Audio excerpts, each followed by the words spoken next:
My name is James Trost, and this is A2 Insight.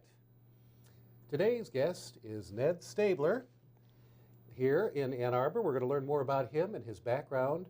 Just want to also let you know, folks that are viewing, this is one of a series of things we're doing now currently on entrepreneurship in the area in Ann Arbor in southeast Michigan. One of the reasons we asked Mr. Staebler to join us. So to begin with, Ned, why don't you give us a little bit of background about, your family growing up, and we'll go from there.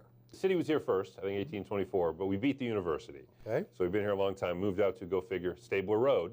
Back then it was literally the road you took to get to the farm, the Staebler farm. And it was the 1880s when my great-great-grandfather and his brothers moved into, I think I missed a great there, Okay. moved into town to the block, sort of the Ashley and Washington block there. But where did your family come from before 1831? So southern Germany. Okay. They came over, there wasn't a lot of opportunity in southern Germany. You sort of had the military or perhaps the clergy.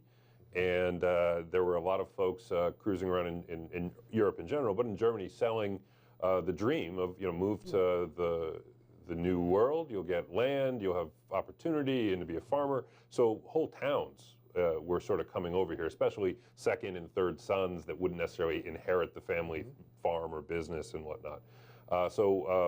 Like a lot of the folks in this area, they came from southern Germany, went up to Amsterdam, hopped on a ship, ended up in New York, got on the Erie Canal, and which opened in, I think, 1824 or 5, and cruised on over to Detroit. My 6 generations ago grandfather, I don't know how many greats that is, walked out here, found a plot of land, then walked back to the land office in Detroit and bought the land just west of town.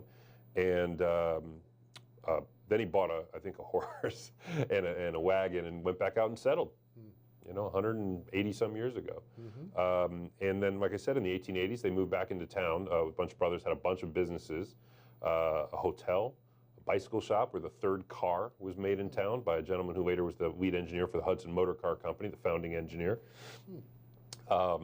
The Germania Hotel, which is where the Earl and Sweetwater's is, the corner of Washington and Ashley, which in World War I became the Americana Hotel, as one would expect, was right there. The coal office, the Uncle Herbert or Walter's Pontiac dealership, all of that was sort of there. Great. Yeah. So it's been a long part of, Ann Arbor's been a long part of our history. Mm-hmm. Well, we'd like to see that and hear that. And one of the reasons I thought that this would be kind of interesting for our viewers, there's a connection I have actually with my family, with the Staebler family. In 1974, for the Sesquicentennial, my father interviewed on a program called I Remember When, which was a 7-part series, AADL, Ann Arbor District Library thing that you can see online or at the district, talking about what it was like in Ann Arbor. So I thought it might be kind of interesting just to get a couple of minutes to learn. We're going to, it really isn't a historical show. We want to kind of get more about what you're doing currently, but it is kind of interesting. The Staeblers have been around here for many generations. It's kind of a fun thing to see this connection between the past and today. So I'm going to put up there with a brief couple of minutes with your grandfather. Yeah. And what is his name? Neil Staebler. Neil Staebler. Yes. And we're going to learn a little bit about him, and he's going to be asked by my father in 1974, who is deceased. And we're just going to give you a little bit of sense of what video was like in its infancy. So I'm going to just press this button here, if I can, and press, here we go. Ready? Is it Network 1, is that right? That's right. All right, here we go. And Maynard, to our politicians and parties of today. Let's start at the beginning. What makes a boy and then a man interested in politics? We talked to Mr. Neil Staebler, a former congressman and state Democratic chairman, about his memories of politics and growing up in Ann Arbor. Goes back beyond that. My grandfather was in politics, was a township, he was a supervisor, a member of the county board of supervisors, but after he moved to Ann Arbor and was a local resident here, he was poor commissioner, and I can remember that some of my early experiences was quite harrowing for me. When he was away and we lived right next door, he gave me the responsibility of responding to appeals for help. So vagrants would come and ask for a meal. And I had his book of tabs, which entitled people to a meal. And you know, it's quite a harrowing experience to decide whether you're going to be the answer to somebody's hunger. And so I'm afraid I erred a little more on the side of public generosity than maybe wisdom warranted. But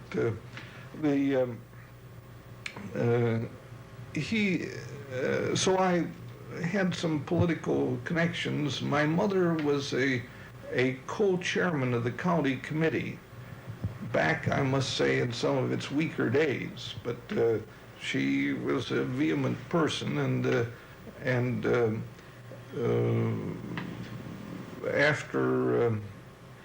after Roosevelt came in and we had more to work with, she became a very active person in getting women organized. I've been subject to women's lib influences for a long, long time. Well, I think we'll stop it there. And what an interesting Wow. Thank you so much. Well, it was kind of fun to even see my dad, too. You know, at least I've got my hair, too, so I'm pleased to see that. You've got that voice that he's got there, really? though. Well, you should be on TV. Yeah, well, geez, thank you. I think I'll give that a shot. But again, it's just kind of fun to see how long you've been in this family. My family's been here since 1917, so it isn't that long. Wow. Oh, you're newcomers. I'm a you're newcomer. I still call myself a townie, even though. Okay. But let's get into your life, because I want a little more about your academic background and what you're doing currently. So I guess the best thing to do would be to start out by finding out, you grew up, and then where did you grow up? Where did you go to school? What did you study academically, and where did you go to school? And let's get you to your early career. Okay. So my family, though they moved here in 1831, after law school in the 60s, my parents moved, after University of Michigan Law School, my parents moved into Detroit. And actually after the events of 1967. So they were certainly going to go back and try to strengthen the infrastructure in the city. And so that's where my sister and I were born. That's where I grew up. When I was still young, about 8, my parents split up. And my father ended up moving back to Ann Arbor, where his parents and his sister and relatives were. So I sort of split my time between Detroit and Ann Arbor. I was here 2 or 3 days a week. But I went to elementary school in Detroit Public Schools, and I went to high school in the city of Detroit. But as you can see, I come from a long line of people with public service backgrounds and interests, and he says he's subjected to women's lib. I think he was lifted up by women's lib from an early age. I was certainly empowered by the sense that individuals got to participate in democracy, and it was both a responsibility but also a privilege. Or maybe it's a privilege that comes with responsibility. My grandfather used to say that democracy is not free. The price is 1 hour a week from everyone. So from an early age, I was going to go into sort of public service. I went as an undergrad to Harvard, and I studied government, and always planned to go into public service. This was the early 1990s now, so we're in 1992. I remember Bush 1 running against Bill Clinton, and I remember watching one of those debates and thinking, here are two guys totally out of touch with real people. Bill Clinton, whatever you think about him politically or morally, had never had a real job. He was a law professor for 1 semester, and law professor is a real job, but I think you have to do it for more than a few months before I think you're really in touch with it, and before he ran for Attorney General. George Bush, Herbert Walker Bush, who recently passed, didn't know how much a gallon of milk costs. And he didn't know what the scanners were in supermarkets. No, God bless him, he never had to go to a supermarket. He never had to pay for his own milk. But I just remember thinking, if I was ever going to have an impact on public policy, I ought to have some sense of how public policy impacts real people. So I decided to go out into the world, and a 20-year-old's view of the world was going to business. I ended up in Chicago. I thought I'd do it for 2 years, figure out how the world worked, because you can do that in 2 years when you're 20 years old. You know just about everything already. And I worked for what today we'd call a fintech. Back then we just called it a trading company. So we were a technology-based, proprietary risk management systems, algorithm-based trading, systems that I did it for about 8 years, and we got bought by Bear Stearns. And in 2000, my wife and I moved, then girlfriend, moved to London. She was going to veterinary school, and I wanted to be someplace where I could continue to work, and woke up a few years later, realizing what had supposed to be 2 years had turned into 10. I was thousands of miles from home. I wasn't doing public service, and I felt like I had no purpose. So I quit the bank, and I went back to grad school, and I was going to be a teacher. But what I was interested in was public policy. I had a background now in business and some economics from my undergrad days. So I did a master's at the London School of Economics. I was also stuck in London for a few years while my wife was finishing out school. Well, having also gone to the London School of Economics and lived in London, I don't know if I'd necessarily say being stuck in London, but... True, fair enough. Although I will say I was there during September 11th, and some very turbulent times as the Iraq War starting and things like that. It was a hard time to be away and to be away from home and to be an American abroad. Now, I don't mean hard relative being an American abroad versus being, say, an Iraqi citizen getting bombed. I just mean that, at some point we were done. We were ready to come back home and be closer to family. But so I did a master's at LSE, and I did it in comparative politics. So it was really what we would call political economy. So looking at how public policy impacts the economy and business. So we'd look at trade policy, tax policy, education policy, economic development policy, et cetera, and say, okay, how do they do it in Europe, Asia, South America, North America, Africa, and what works, what doesn't, what are the relative merits of each system. So while I was doing that, when I was looking for a dissertation topic, I discovered this under sort of a general globalization theme, something called economic development that I hadn't heard of before. And what I discovered it was that in response to globalization, all the United States, each of the states, was trying to respond. How do we handle this newly globalized world, which is exposing us to world markets, both from a positive perspective in terms of able to sell our goods, but also labor markets that were cheaper, or the ability of other entities to come here and supplant our own native industry, et cetera, et cetera. How do we respond? And it got me really interested in that, and I wrote my dissertation on it, and specifically about Michigan and how Michigan had responded.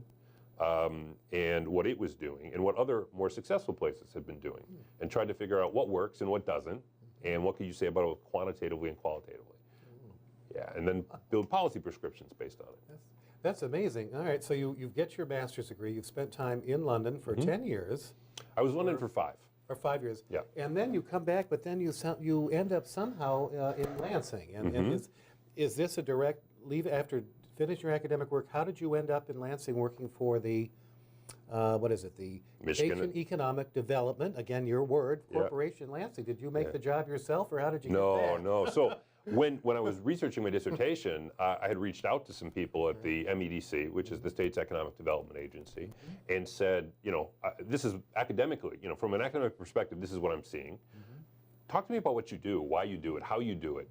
Talk to me about how the influences of politics get into something that is somewhat, at least at that time, very meant to be apolitical. Because who wants businesses to prosper and people to have more jobs, Republicans or Democrats? Everyone, right? It's only of late that there seems to be some questions about those things. But back then, I asked them, what are you doing? What works? How do you analyze it?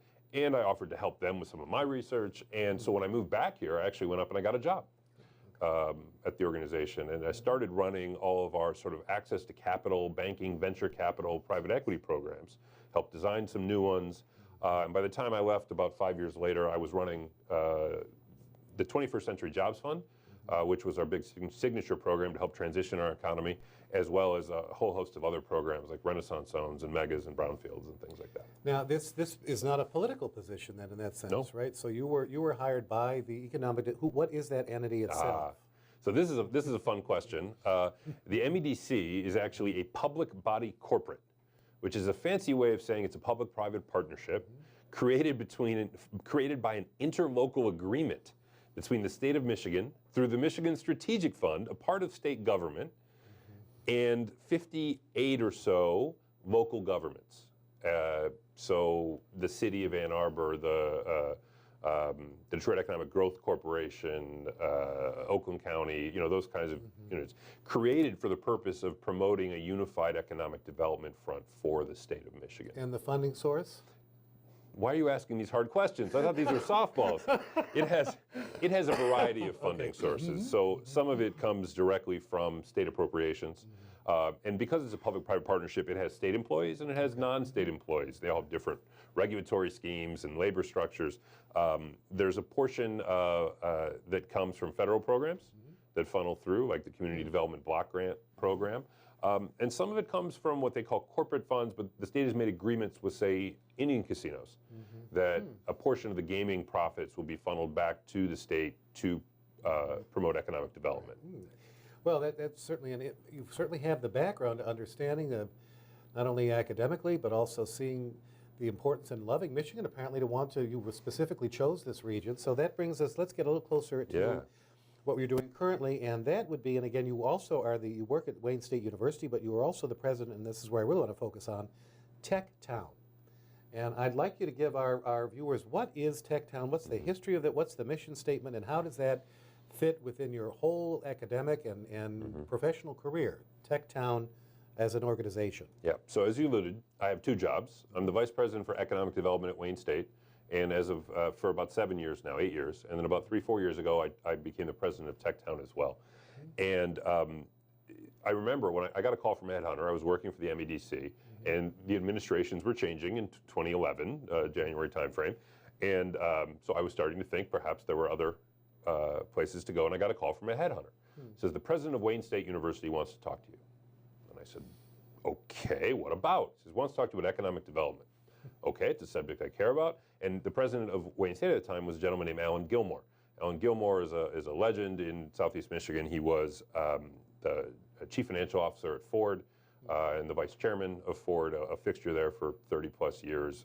Many people, sometimes myself included, would have thought he should have become the president of Ford, but and just a lovely, wonderful man. And I would have gone to talk to him about baseball or tiddlywinks if he wanted to. So I went down to talk to him, and he said, Ned, I want you to do economic development for the university. And I said, Mr. President, what's economic development for a university? And I remember he said, I don't know, let's figure it out. And I thought, now that's the kind of job I want. So, but economic development is essentially asset-based. What have you got?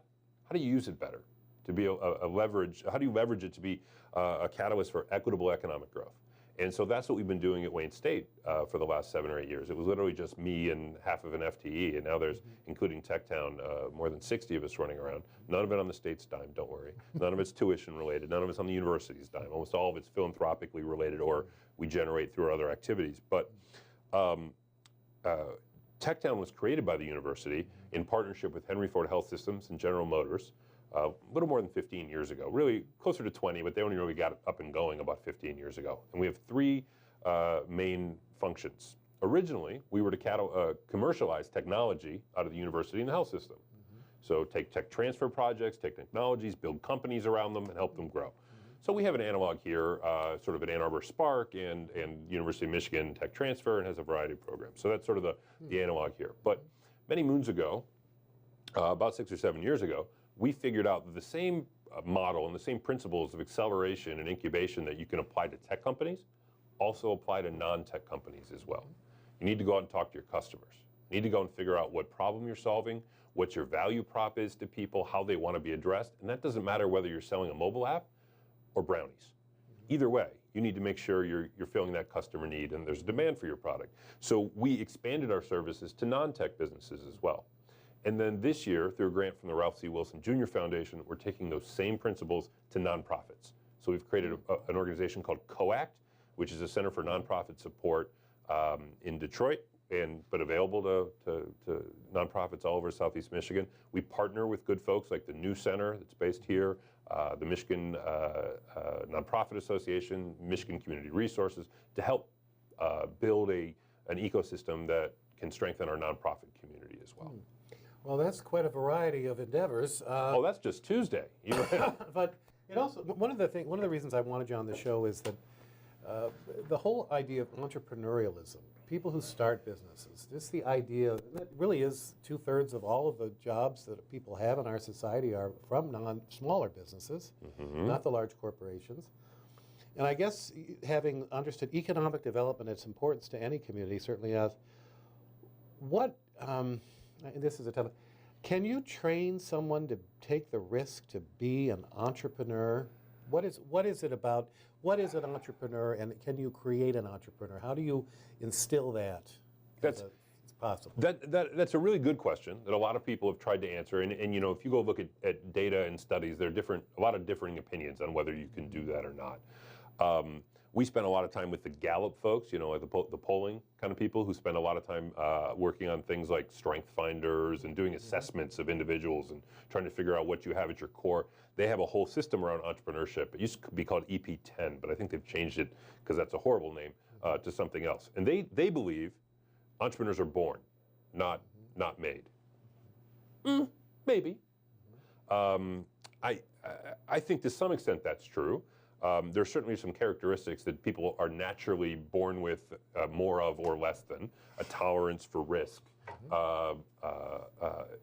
being willing to be a little stubborn and tell people, you know, I know you say this isn't right. Paradoxically, also being flexible. This is my favorite things. We tell entrepreneurs never take no for an answer, but also be coachable, right? It's kind of silly like that. I would argue that it's tough to do, but if folks want to do it, you can help support them. And much like anything else, it's like a muscle. If you practice, if you keep working out, it gets stronger and better. Well, and that kind of leads to what part of your organization has something that folks may not be called an incubator. And I guess for those that are thinking about going into, I mean, New has its services here locally for the nonprofit world. And Spark tries to develop certain ways of accessing different aspects of becoming a small business owner. But what actual incubator services would, I mean, let's take it more realistic. Let's say I am, you also offer for retail. Let's do the retail. This is various interesting concepts that you have there at TechTown. So let's say I'm coming into I live in Detroit, and I am I want to start a small, coffee shop, restaurant in Detroit. Wine store, charcuterie. There you go. These are actual. We've got a tequila bar. I'm trying to think of our clients that we're working with right now. And this man or woman walks into your office and says, "I want to do this. I'm going to take the risk, even knowing that 80% of businesses don't always make it in the first 5 years." And according to Entrepreneur Magazine, 80% of all people who started businesses look back after it and said it wasn't worth it. Wow, I've not heard that. That's an unfortunate statistic. I don't believe it. Well, good. Lies, Right, damn lies, and statistics. So I've walked into one of your staff, or you, quite frankly, and I've said, all right, I want to start this coffee shop. How are you going to help me get there? What would you say? First of all, you definitely don't want to talk to me. You want to talk to one of the really talented, excellent people we have on our staff. Okay. But I can refer you if you've got a great business idea. I'm going to back up a little bit and say, you mentioned retail and our non-tech services. I think that's a very important point because you mentioned Spark. Enterprise Spark is great. They do tech acceleration. They do it really well. I hope no one from my team's listening. I think right now Spark does a better job with some of their tech businesses than we do. But what a lot of people don't realize is that I think you can create more jobs, more economic development. It's more accessible to people if you also use the same principles in, say, retail, for example. So we have a retail accelerator called Retail Bootcamp. It's an 8-week traditional accelerator program. We've been doing it for about 6 years now, and about half the businesses that have gone through it are now open in brick and mortar in the city of Detroit. Now, if you come into me and say, I want to open up a bakery, and I can't remember what the exact example was, but say a bakery, what we're going to do is sort of triage you, figure out where you are. If your entire experience with being a baker is you've got your grandfather's brownie recipe and people tell you it's great, we're going to probably send you to someone else. And earlier, let's teach you the basics of it. So we work with Prosper Us, Build, SBDC, some of those organizations to teach you what a pro forma is, teach you sort of the business aspect of it. That sort of, if you look at a filter, here's everyone who's got a recipe, and then these are the people that end up opening businesses. If you've gone through that and now you're getting traction, so you're in a commercial kitchen, you're selling at farmers markets maybe you're selling online, however your bakery is, that's when you're ready for our retail boot camp. And we're going to help you figure out what the cost is to open up in a particular space. We're going to walk through it with an architect and a contractor with you. We're going to look at what your sales and marketing strategies are. We're going to look at your inventory control. We're going to talk about make you do a lot of customer discovery and make sure that this space you've picked has the walkability factor, that people are, it's got foot traffic that's going to come through, that people in your neighborhood want and can afford your product at the price point you're selling it. Those kinds of things. Now, a lot of it we're going to help you to do. But we're going to build you a framework so that by the time you're ready, we're going to take you over to a bank or to a CDFI or someone like that and help you get financing to open. We feel pretty confident that you've got a real good plan. Wow, that's very comprehensive. And again, you have a variety of funding, sort of the Small Business Development Corporation and so on. And you're focused on Detroit, and again, we're trying to expand this to Southeast Michigan, because we do have I've got folks that are going to be coming on this show, the Center for Entrepreneurship at the University of Michigan, or someone running one at the Washington Community College. Because not necessarily business isn't it's an academic exercise, yes, but it's also a practical reality of running a business, which requires more things.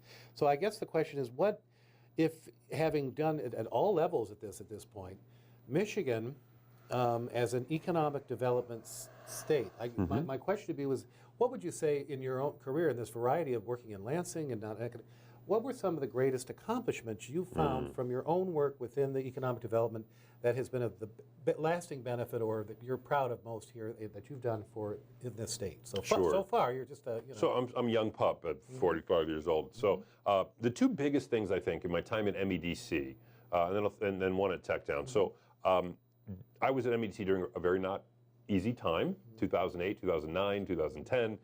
We got calls literally every day from companies saying, I'm going out of business, help me. My customers aren't calling anymore, or GM is my prime customer and they're going through bankruptcy, so no one will finance my purchase orders. So I literally have orders, but no one will give me the working capital to finance them. I mean, the financial markets, the manufacturing industry, everything, the real estate values, that the person who used to borrow based on the value of their plant, their property, and their equipment, well, a manufacturing facility in the Midwest was worth 20% of what it was 5 years or a year earlier. So we went and spent about a year and a half lobbying in DC as a follow-up to the TARP program, and saying it's not good enough to help bail out banks and then the big three, which they were, General Motors and Chrysler were getting bailouts. The whole supply chain's in danger. And so we helped build, and we actually piloted to help shame them a little bit, something that turned into the State Small Business Credit Initiative, which was a couple $2 billion federal initiative that helped hundreds of businesses here in Michigan to stay up and to grow and to diversify into other areas, maybe not just automotive, maybe into aerospace, maybe into medical device, et cetera. So that's one. The second is venture capital. When the previous Governor Granholm, came into office in 2002, 2003, there was virtually no institutional venture capital in the state of Michigan, 2 or 3 funds. And I don't mean to say anything bad about those funds. They were good funds, and the managers there were good, and those managers helped to grow the rest of the industry, but there was very little of it. Today, through the work that we did, the Michigan Venture Capital Association would tell you there are 25 funds here with $4 billion under management. Now, I would tell you there's probably more like 12 or 15 funds here with $2 billion under management, but the fact that I'm having that argument with the Michigan Venture Capital Association, when there used to be 2 or 3 funds and there was no association, you could have the entire association meeting in this studio, and now they rent out big halls for it, is huge. And then the last piece, in the last few years at TechTown, recognizing that entrepreneurship is not just 25-year-old white guys with earbuds and hoodies who are creating mobile apps, and that really entrepreneurship can be most impactful when we're doing a ground-up support to people who have existing plans in their own neighborhoods to rebuild commercial corridors, empower residents to start businesses so they have jobs and opportunities and amenities in their own neighborhoods, is incredibly impactful. And I'm really proud of the thousands of jobs we've helped create in the city of Detroit with hundreds of businesses in the last few years. Well, that's certainly the most important part of our economy, is to have that. So I guess the other thing would be, if I'm an entrepreneur from out of state, and I'm coming here, I guess the other thing, thinking about, you've seen this from a state level and everything, what are some of the challenges, let's not say negatives, because Michigan is not the #1 state in the country currently. We lost 2 million people over the course of the recession. or I think about that many people No, after how many? No. I mean, we They're didn't coming back, but we didn't lose very many people actually. Totally, we have about the same number of people as we had 18 years ago. No, we didn't grow. okay. Well, we Every did- other okay. state grew. Right, okay, well, we you went did grow. from 10 million to 9,998,000 last I looked. So.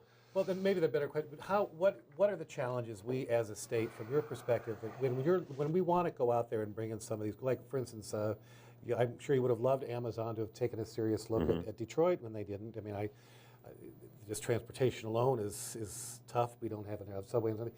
What do you see as the major challenges that we as a state, and this includes Lansing, this includes the business community, the governmental community, really need to look at when we that we need to address to compete with the other states, to be at the top and not relying on an industry that we currently do? So you nailed a bunch of it there. If you're looking for a job in economic development, let me know. But what I'll say is, and I'm gonna pat myself on the back once, because during the Amazon process, which I participated in, I was part of the team that helped, a small piece. I didn't, wasn't one of the leaders of it, but we wrote our piece about what Wayne State and what TechTown would do to support those efforts.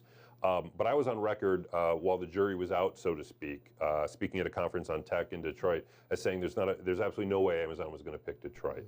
And I said I hope I'm wrong, because part of my job is to be a cheerleader. Sure. Absolutely it is. But you also have to be realistic. I said, and if you look at what Amazon told us they were looking for, we really don't meet those criteria.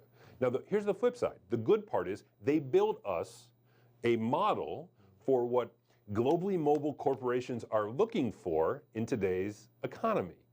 Here it is. You mentioned things like transit, access to talent, a really highly skilled and trained workforce, quality of life amenities, airports. That was one of the few things we had going for us, as a strong airport.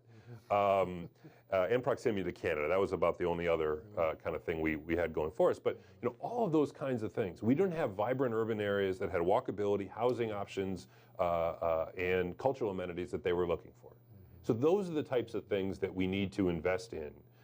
It really does give us a platform for the next 4 or 8 years to say, if we start checking these boxes, we can be more competitive. But here's the rub. All of those things cost money. And you notice where they ended up, New York and Northern Virginia, are high-cost places. So the argument that we're a low-cost place, please come here, is not a good argument, because what the really strong companies with the really strong jobs want, the high-paying jobs that create lots of other spin-off jobs, they want things that taxes pay for. They don't care about their tax rate. They'll happily take your incentives. What they really want is access to the people that are attracted to high quality of living places. That's what we need to do as a state. Interesting. Well, I guess the other question, and we're going to wrapping up in time here, that I could go on forever. This is fascinating to me.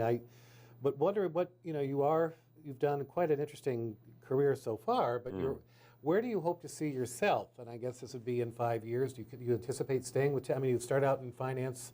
You'd understand how money works and economic development.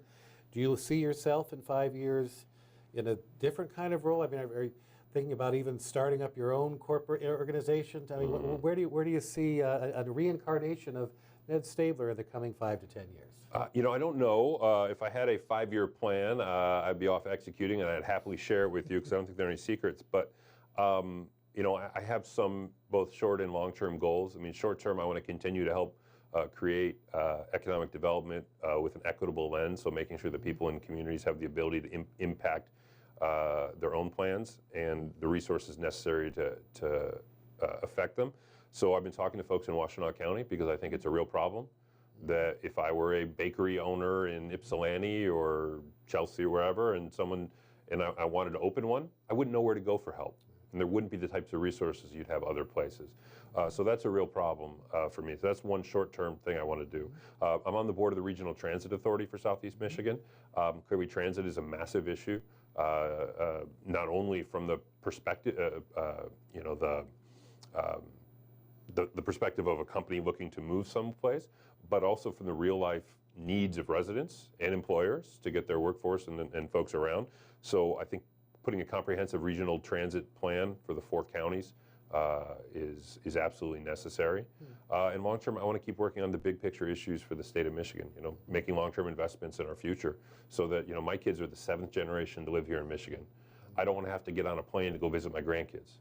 because they decided they wanted to live in California or Boston or New York or someplace that gets you have to invest in your future. That's a Michigander's attitude. Ned Staebler, the Vice President of Economic Development at Wayne State University, as well as the President of TechTown, I want to thank you very much for being on A2 Insight. And until next time, for A2 Insight, I'm James Trost.